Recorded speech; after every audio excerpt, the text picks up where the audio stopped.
al iniciar el culto el pasaje, Lucas 1, versículos del 26 al 38, es la anunciación del ángel Gabriel a María de que iba a concebir al Señor Jesucristo.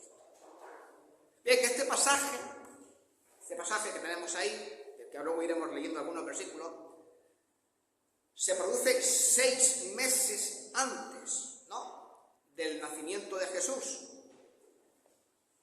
¿Por qué? Bueno, se mencionan algunas cosas, porque 6 meses antes, es lo que quiere decir, se aparece el ángel Gabriel a un sacerdote que estaba en el templo, llamado Zacarías, para decirle que sería padre de un niño. ¿Qué niño es este? No, ¿cómo que Jesús? Si es Zacarías. Si es Zacarías, no. Es el padre de Juan el Bautista, ¿vale? Porque Juan el Bautista, ya sabéis que lo que haría es anunciar la llegada del Mesías. Y era primo del Señor Jesucristo. Bueno, pues en esta ocasión, otra vez nuevamente, el ángel Gabriel, ¿no?, el Señor lo envía a Nazaret, esta vez no a Jerusalén, a una pequeña aldea de Galilea, y allí se le aparece a una jovencísima muchacha llamada María. Y en el versículo 27, dice que María era virgen. Y esto es algo muy importante. En griego esa palabra es partenos. Bien, ¿y qué es lo que está diciendo esa palabra? Pues que es una persona que nunca había tenido relaciones sexuales.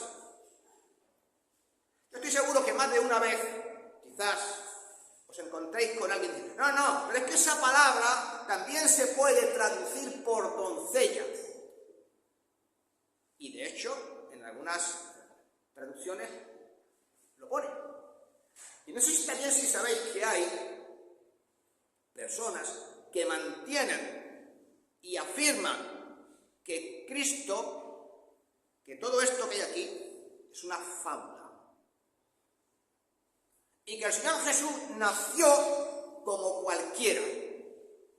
Lo cual quiere decir que María debería haber tenido relaciones sexuales con José. Pero la Biblia está diciendo, no, eso no está ocurriendo. Eso no ocurrió nunca. Porque María era partenos.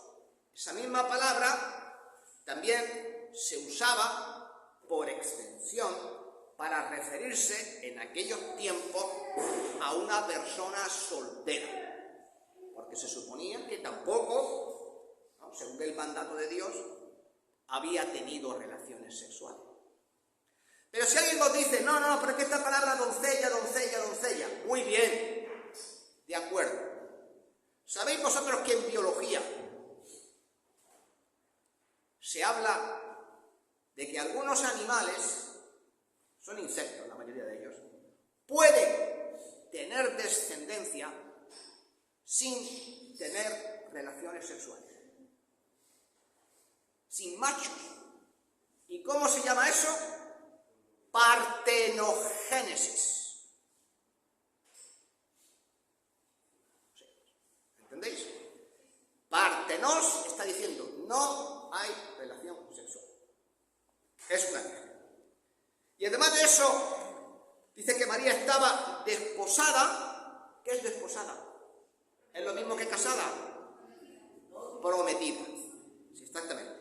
Estaba prometida por un hombre que se llamaba José. Porque la costumbre en aquellos tiempos era contraer matrimonio cuando ya las niñas hasta 15 años o así, pues ya se había concertado el matrimonio. Y se casaban aproximadamente después de un año de compromiso. Pero el compromiso era un contrato entre familias, legal y vinculante. Lo mismo que si se hubiesen casado. De tal manera que cuando se habían comprometido, el compromiso solamente había una cosa que lo podía romper. ¿Os lo imagináis? La muerte. Era lo mismo que estar casado. Entonces, durante el periodo de compromiso, que es el caso de María y José, la pareja no vivía junta. Cada uno estaba en su casa. Evidentemente, tampoco mantenían relaciones íntimas. Pero a todos los efectos, eran como si fuesen marido y mujer. Y al finalizar este compromiso se celebraba la boda y, como era costumbre, la celebración duraba varios días. Y a partir de ese momento era cuando comenzaban a vivir juntos como marido y mujer. Bueno, pues esta mañana, después de toda esta introducción, trataremos de aprender algunas de las lecciones que nos deja la vida de María. Porque María fue una mujer con una fe inquebrantable, como vamos a ver, y una sumisión a la voluntad de Dios. Y eso debería ser la meta de todos los creyentes. Bueno, pues en el versículo 28 menciona que Gabriel se aparece a María justamente donde ella estaba. Por lo tanto, seguramente en la casa de sus padres, posiblemente haciendo cualquier tarea, y entonces el ángel la saluda con un saludo habitual en aquellos tiempos. Hoy decimos hola, pero en aquellos tiempos se decía salve, ¿no? Y así es como el ángel la saluda. Pero pensemos que esto a una niña de 15 años se le aparece un ángel.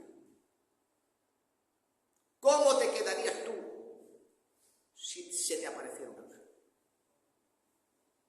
Bien, y además de quedarse como conmocionada, le dirige una serie de palabras para calmarla y dice: salve, muy favorecida, el Señor es contigo, bendita tú entre todas las mujeres. Favorecida, charitó, en griego, significa que el Señor te va a dar un honor especial. Y cuando le dice el Señor es contigo, le está diciendo: no te preocupes, porque Dios te va a dar lo que tú necesitas para cumplir la misión a la que estás destinada. Y luego le dice: y bendita serás tú entre todas las mujeres, lo que significa que entre todas las mujeres de Israel, Dios le escogió a ella para una tarea especial. ¿Y por qué se quedó sorprendida? ¿Es que no hablan las Escrituras de la existencia de los ángeles? Sí, claro que hablan las Escrituras. ¿Es que no se habla de ángeles en el Antiguo Testamento? ¿Todavía no se había escrito el Nuevo? Sí. Entonces, ¿por qué se quedó sorprendida? Pues porque desde la muerte del profeta Malaquías hasta este instante que estamos ahora hablando, habían pasado 4 siglos, 400 larguísimos años. Y en esos 400 larguísimos años no hubo un milagro, no hubo profetas y no hubo manifestaciones angélicas hasta este momento.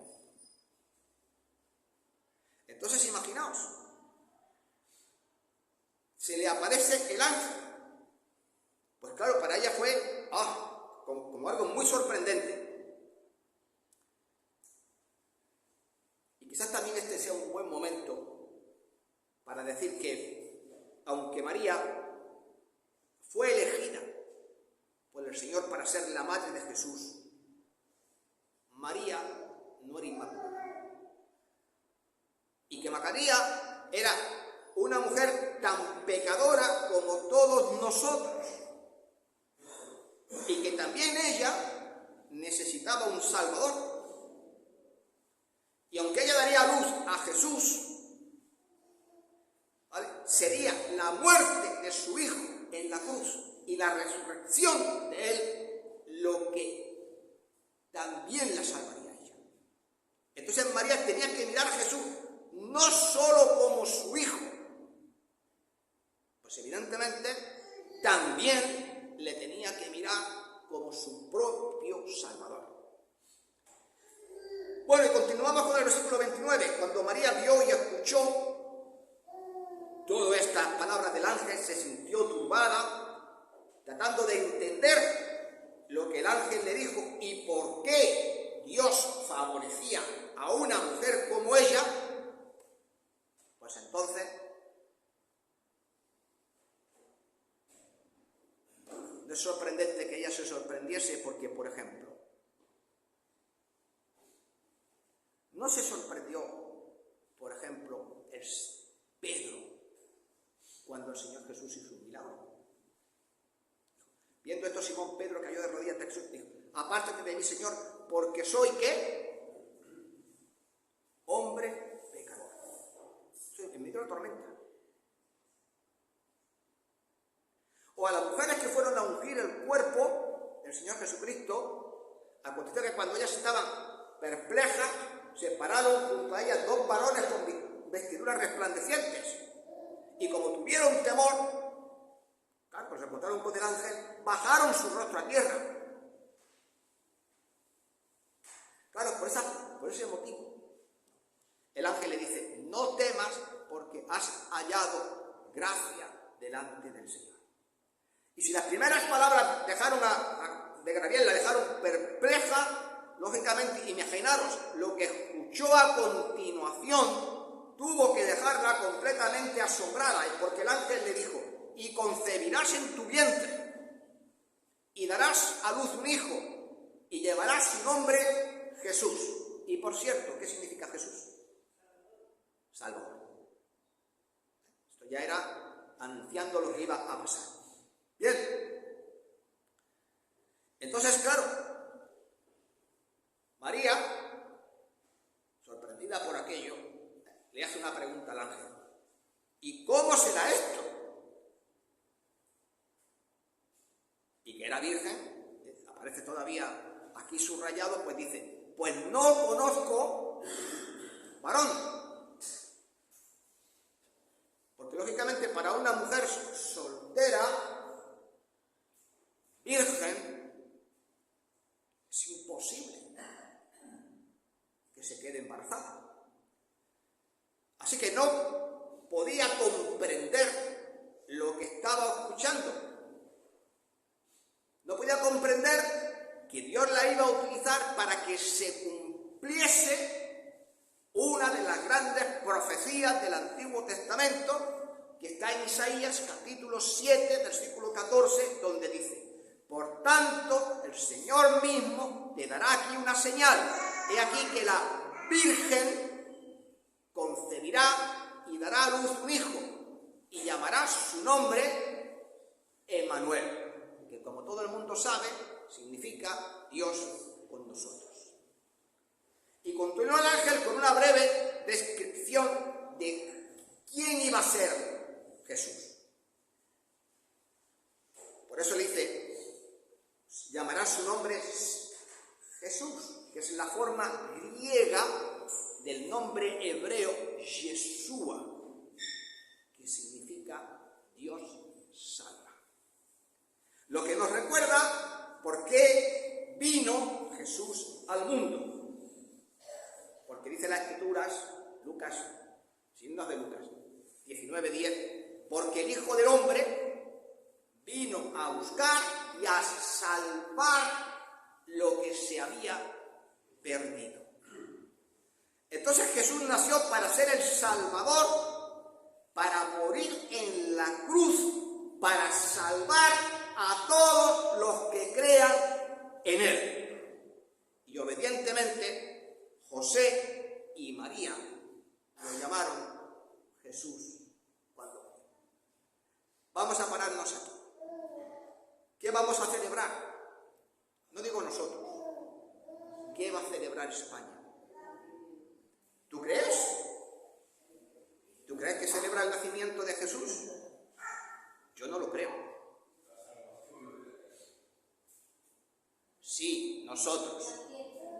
No. La gente celebra la fiesta, la comida, los regalos, el ver al familiar que no ven nunca, que ese día viene a comer y no sé qué, no sé cuánto.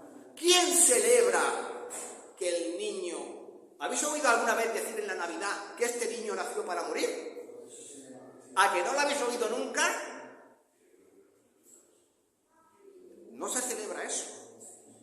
¿Habéis oído alguna vez decir, habéis celebrado alguna vez que Cristo vino para perdonar vuestros pecados? No.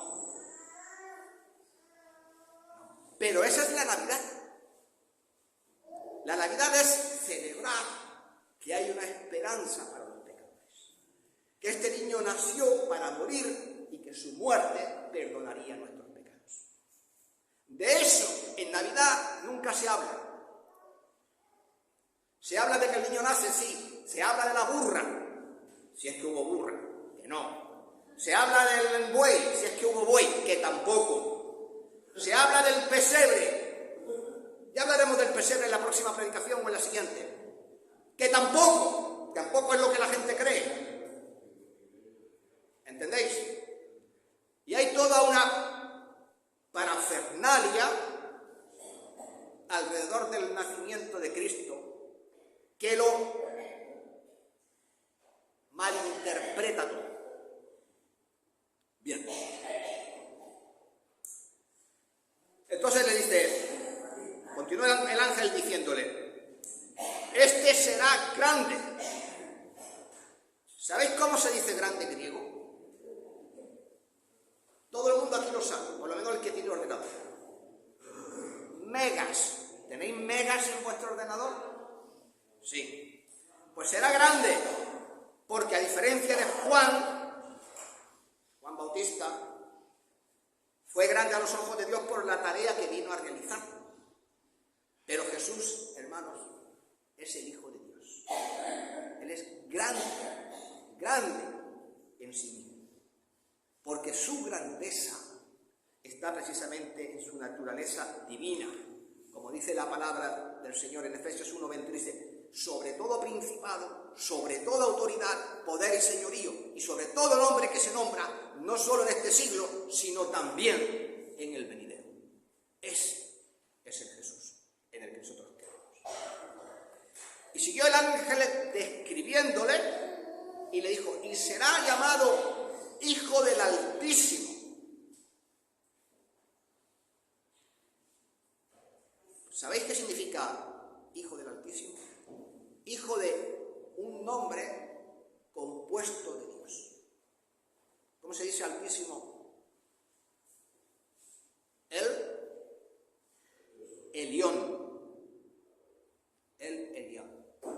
Es uno de los nombres de Dios. El Dios Altísimo.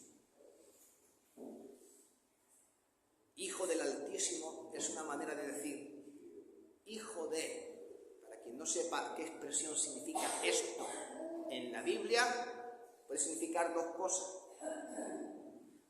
Yo soy hijo de mi padre, hijo de fulano o hijo de mengano, pero hijo de significa de la misma esencia que. Hijo del Altísimo está diciendo, es lo mismo que Dios. Exactamente igual. Bueno, hermanos, y luego continúa el ángel diciendo, y el Señor Dios le dará el trono de David su padre, y reinará sobre la casa de Jacob para siempre, y su reino no tendrá fin. Hoy día, ¿sabéis? El Señor Jesucristo no está reinando físicamente aquí, hasta que llegue en su segunda venida, pero sabéis dónde Él está reinando, ¿verdad? está reinando en mi corazón, y en el tuyo, y en el tuyo, y en el tuyo, y en todos los corazones vuestros. Por lo tanto si la gente se va a inclinar ante su autoridad como si no, se acercará el día en que todos se inclinarán ante él y confesarán su señorío. Eso dice Filipenses 2:9, dice, por lo cual Dios también le exaltó hasta lo sumo y le dio un nombre sobre todo nombre, para que en el nombre de Jesús se doble toda rodilla de los que están en los cielos y en la tierra y debajo de la tierra, y toda lengua confiese que Jesús es el Señor, para gloria de Dios Padre. Eso pasará el día que Él venga.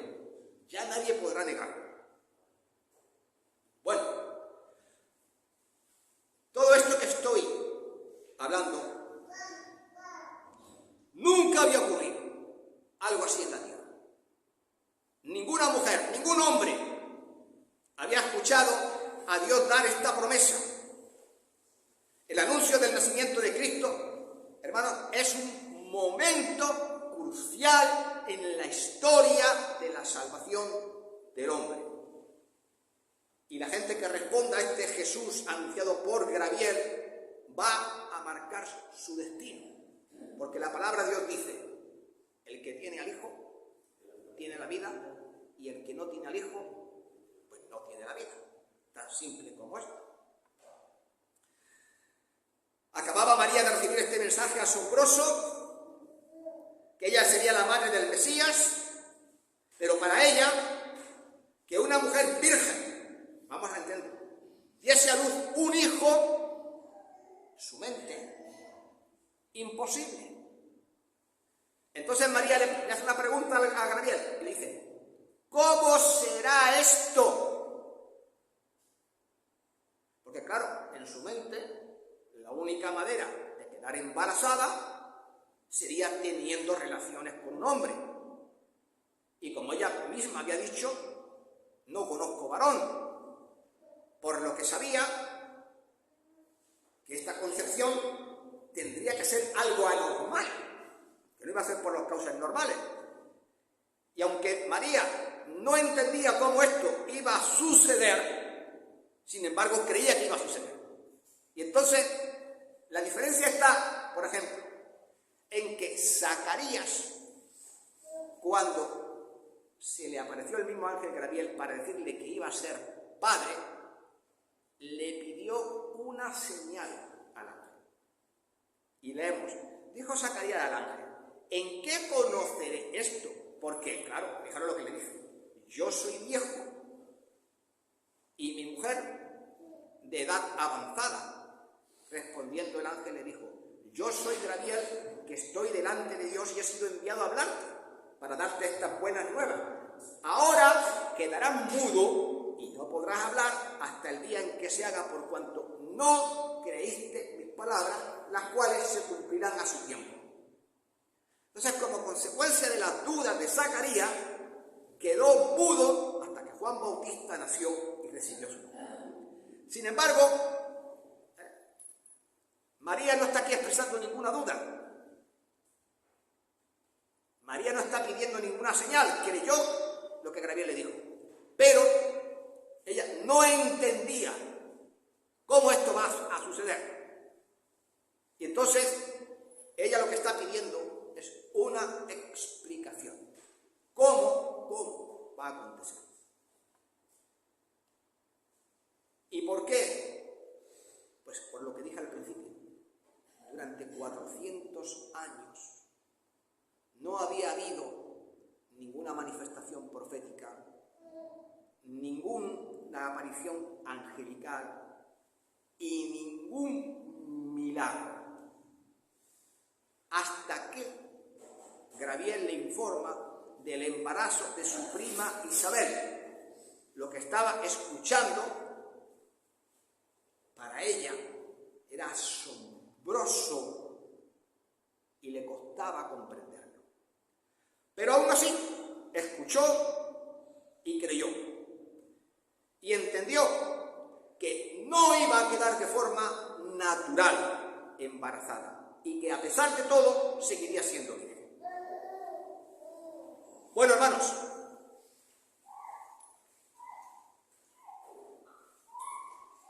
va a haber momentos en la vida. Yo creo que esto es una de las cosas que podemos aprender de María aquí, donde Dios nos va a decir algo que nos va a dejar como ella, atónitos, boquiabiertos, y seguramente le vamos a decir a Dios: ¿y cómo será esto? Porque sabéis que Dios busca nuestra fe.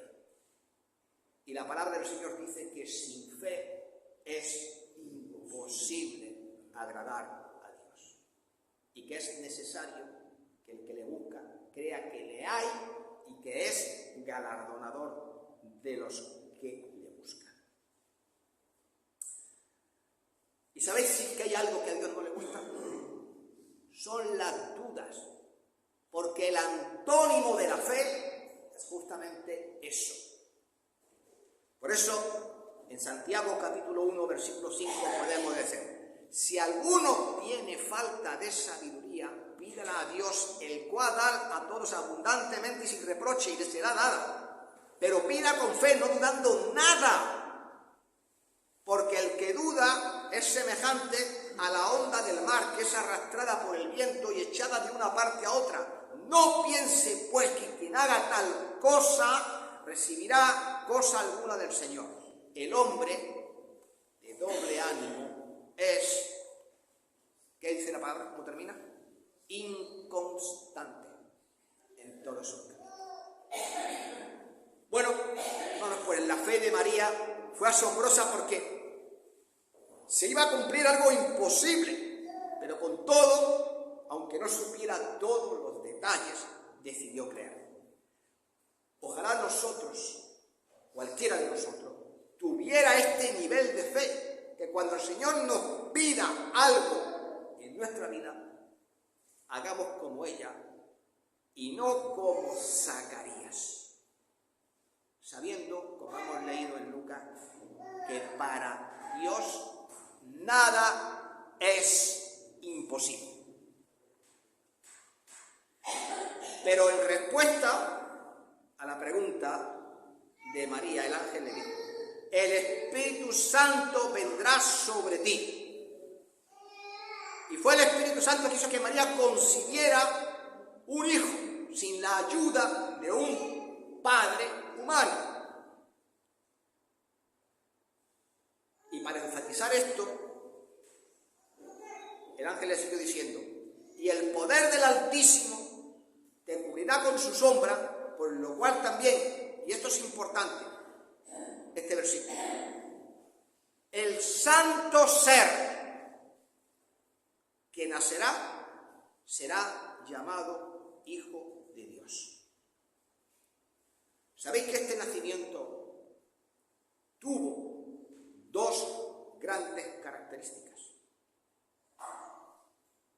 Dos grandes verdades acerca del Hijo de Dios. Primera, ahí lo he dicho, dice el ángel: te cubrirá, por lo cual también el santo ser que nacerá será llamado Hijo de Dios. ¿Por qué? Porque toda persona nacida en este mundo, excepto Cristo, ¿cómo nace?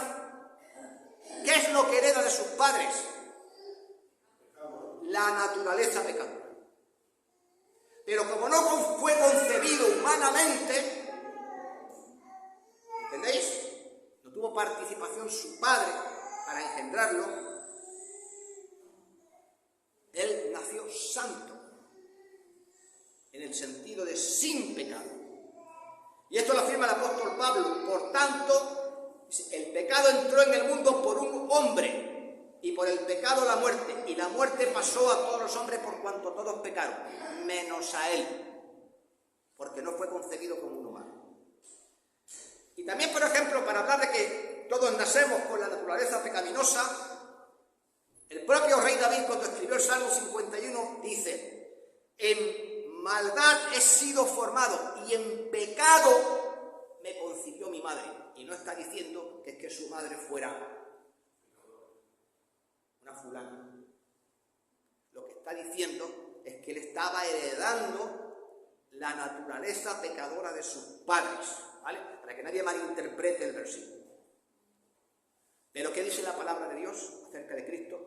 Dice: en el cual no hizo pecado, ni se halló engaño en su boca. Y en 1 Juan 3:5 dice: y sabéis que Él apareció para quitar nuestros pecados y que no hay pecado en Él. Esto es importante porque, a ver, si hubiese nacido con pecado como nació, como algunos dicen, porque tuvo relaciones con José o con quien fuera, ¿cómo hubiese nacido Cristo? Pecador. ¿Y cómo un pecador va a salvar a los pecadores?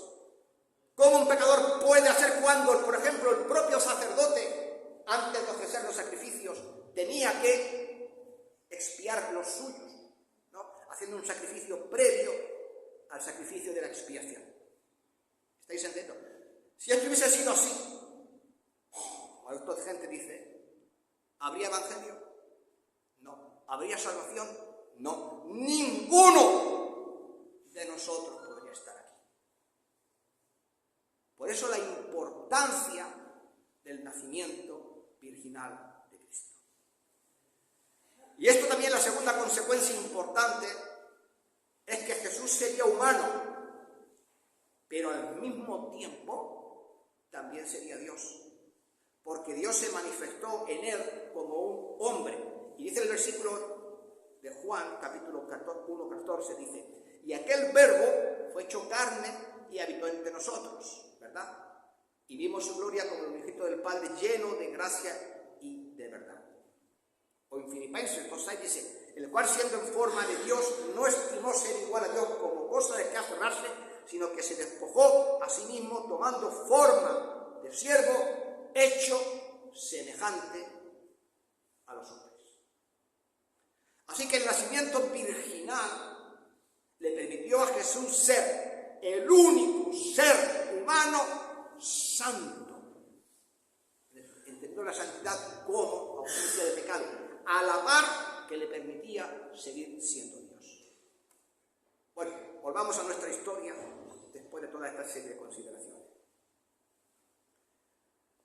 Dios misericordiosamente le dio a María una señal, aunque ésta no la pidió en el versículo 36. El ángel le dijo que su prima Isabel había concebido un hijo y que este era ya el 6º mes de su embarazo.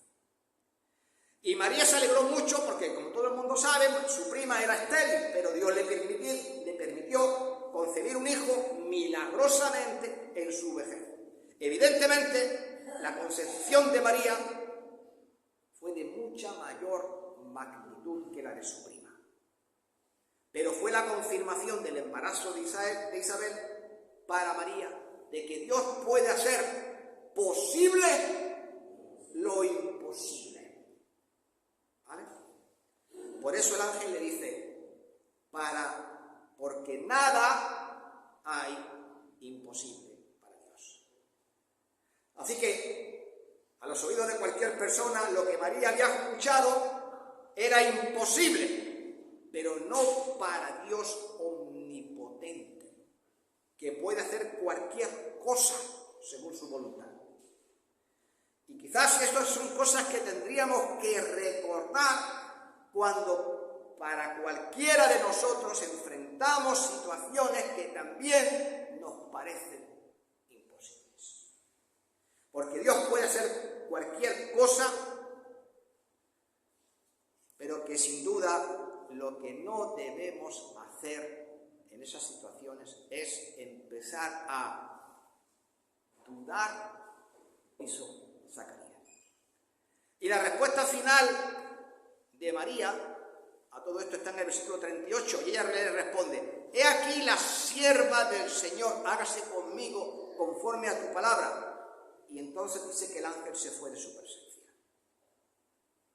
Yo siempre he dicho que cuando la Biblia se traduce al castellano, desde el idioma original, en este caso el griego koiné, el griego común que se hablaba en aquella época, pierde matices. Y a veces los traductores han buscado dulcificar un poco la cosa para que no suene tan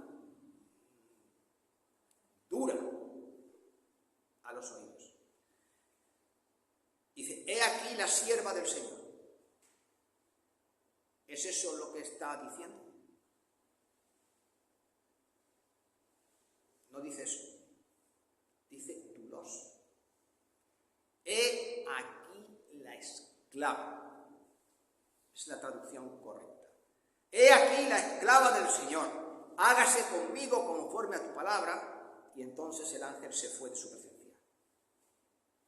¿Quién se ve aquí como un esclavo?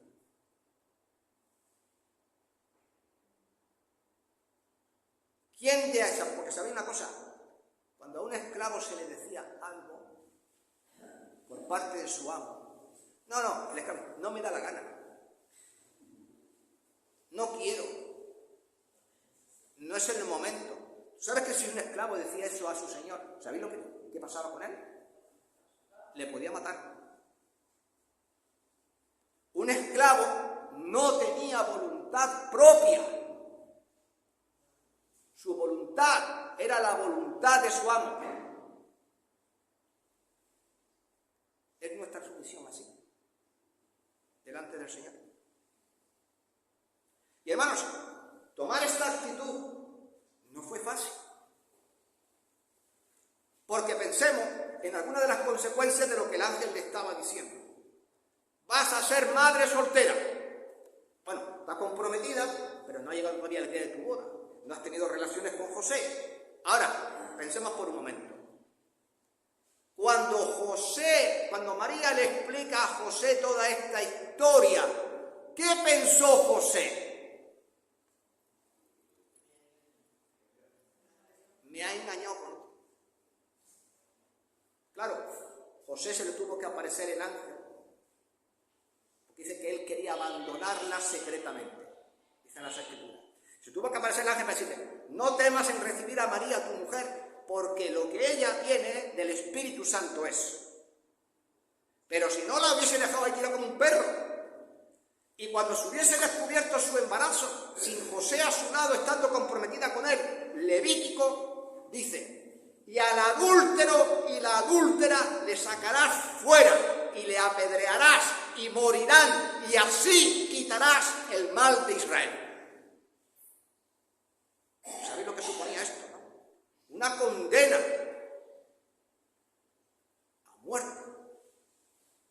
Aún así, dijo, he aquí la esclava del Señor. Y estaba, creo, consciente de todas estas cosas, porque ella era israelita y conocía muy bien la palabra de Dios, de qué es lo que podría pasarle. Pero por otra parte, creo que ella sabía que el Señor la sostendría y que no pasaría ninguna de estas cosas como así fue. Cumplida su misión, el ángel le dijo, se fue de su presencia. Entonces, hermanos, nosotros no adoramos a María.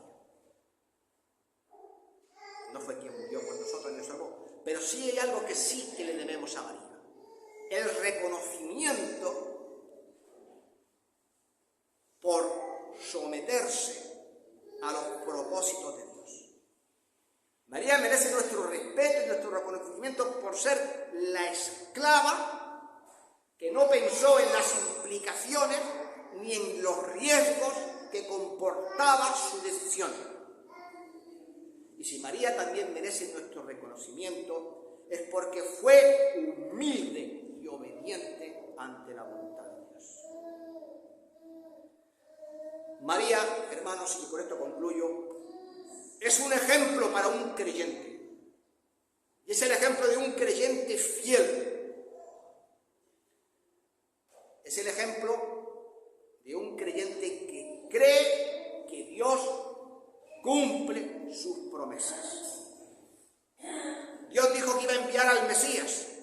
al Redentor, al Salvador, y cumplió su promesa. Y lo mismo que cumplió esa promesa, Dios cumplirá, hermanos, todas sus promesas que están en la palabra de Dios escritas para ti. Esta historia nos enseña cómo Dios también obra en este mundo a través de sus siervos. Suponer por un momento que María no se está dispuesta.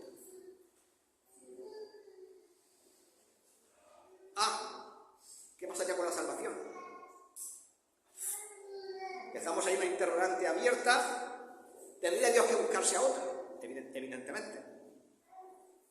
Pero cuando un siervo es obediente y está dispuesto a obedecer a Dios, cuán grandes cosas pueden suceder. Gracias a María, tú y yo estamos aquí hoy, ¿verdad? Porque ella fue obediente. Si nosotros lo fuésemos a todas las cosas que Dios dice, ¿cuán grandes cosas sucederían? No. Porque Dios además obra a través de su pueblo. Y cuando obedecemos su palabra y nos sometemos a su voluntad, Dios hace cosas magníficas. Y esta historia nos enseña que Jesús también es quien la Biblia dice que es. Nuestro Salvador, nacido de una virgen, que nació para entregarse totalmente por todos nosotros. Amados hermanos, que el Señor os bendiga. Amén.